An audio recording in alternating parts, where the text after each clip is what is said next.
विमल पोलो जोबा केसरी, हर पल मनाओ केसरी त्योहार। पहले सतीश के सिंह, क्योंकि सतीश जी बिहार की राजनीति की नब्ज मेरे ख्याल से इस पैनल में सबसे बेहतर समझते हैं। सतीश जी, ज्यादा परेशानी किस खेमे में है? मोदी जी की परेशानी ज्यादा है या राहुल गांधी की परेशानी ज्यादा है? सबसे ज्यादा परेशान तो बिहार की राजनीतिक जनता है।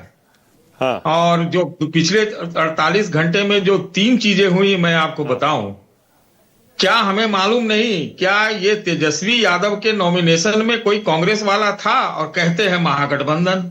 हाँ। आप समझिए। हाँ। दूसरी चीज, नीतीश जी ने ये जता दिया है कि टाइगर अभी जिंदा है। तब कुछ सब सारे जो है उन्हीं के आगे पीछे नाच रहे हैं। हाँ। और आप चिराग का जो चिराग इतना ज्यादा उसमें जो है मसाल बनाने की तैयारी थी भाजपा को, तो नीतीश जी और उनके लोगों ने उस चिराग को बुझाने का भी काम शुरू कर दिया है। नहीं तो ये 5 जगह कैंडिडेट नहीं देते।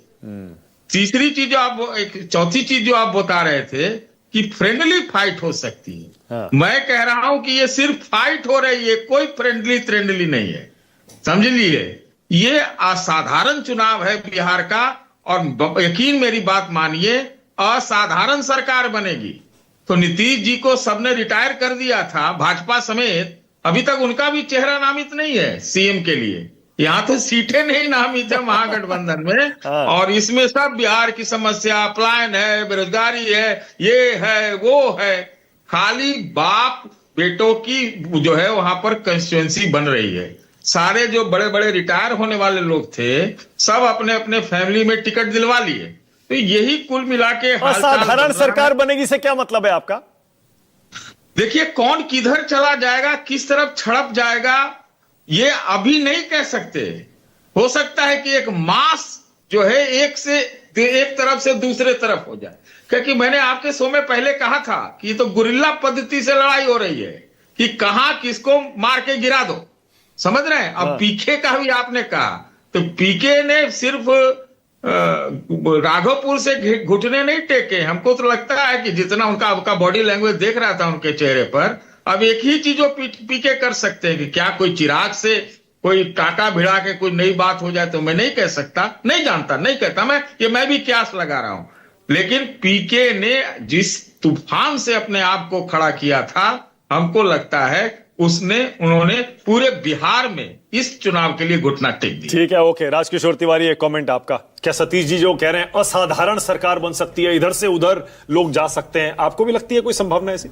नहीं, मुझे लगता है टिकट अभी पूरे बढ़ जाने दीजिए, क्योंकि जब भी इस तरीके की परिस्थितियां होती मानक, तो आप मानकर चलेंगे चुनाव चूंकि वहां पर काफी संघर्षपूर्ण है और ऊंट किसी भी करवट बैठ सकता है, तो इन परिस्थितियों में जिसका कॉम्बिनेशन ज्यादा बेहतर बनेगा वो वहां पर बेहतर दिखाई पड़ेगा। लेकिन हाँ, एक चीज तो माननी पड़ेगी कि सतीश जी की इस बात से मैं सहमत हूं कि जिस महागठबंधन की बात कर रहे थे, वहां पर तेजस्वी के साथ में कांग्रेस और दूसरे दलों का ना होना निश्चित तौर पर संदेश गलत जाता है। और एक बात समझनी पड़ेगी मुझे लगता है कांग्रेस को वहां पर, कि वो भारतीय जनता पार्टी जैसी स्थिति जो यहां पर एनडीए में गठबंधन में वो चाहती है, वो स्थिति कांग्रेस की बिहार में है नहीं। वो स्थिति वहां पर तेजस्वी की हो सकती है, वो स्थिति वहां पर राजद की हो सकती है, क्योंकि वहां पर फैसले जो लेने का है ना, कि हम बड़े भाई की जो बात है, छोटे भाई आप उसको आप किसी भी तरीके से व्याख्यायित कर लीजिए, लेकिन उसमें यह देखना पड़ेगा कि वो स्थिति लालू प्रसाद यादव या तेजस्वी यादव की ही हो सकती है। कांग्रेस ने अपनी भविष्य की राजनीति के मद्देनजर काफी अपनी स्नायु तंत्र की, वार ऑफ नर्व की लड़ाई मैं कहूं तो उसमें बहुत दूरगामी राजनीति भी खेली। मौजूदा चुनाव नहीं है कि भाई पूरी तरीके से हम अगर ग्राउंड छोड़ते चले जाएंगे तो फिर हम बचेंगे कहां पर। तो कृष्णा लवरू और जो तमाम लोगों ने अभी तक अपने पत्ते नहीं खोले।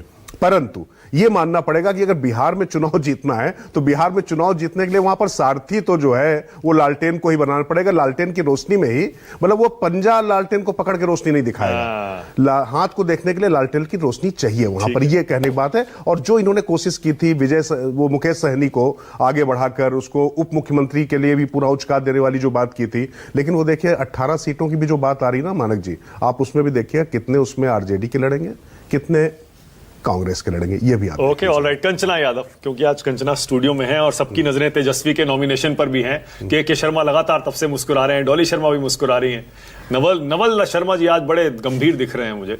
उनको दिखना भी चाहिए गंभीर। तो ये बताइए, तेजस्वी के नॉमिनेशन में कोई महागठबंधन का नेता नहीं है, क्या मैसेज जाएगा इससे? क्या मैसेज जाएगा? एक बात बताइए, विजय सिन्हा जी भी तो नॉमिनेशन किए ना, यहाँ से रेखा गुप्ता जी को अपने लीडर को बुला लिए बीजेपी के। कौन से उनके गठबंधन में चिराग पासवान जी गए थे, जीतन राम मांझी जी गए थे, जदयू का कोई बड़ा नेता गया हो या नीतीश कुमार जी गए हो?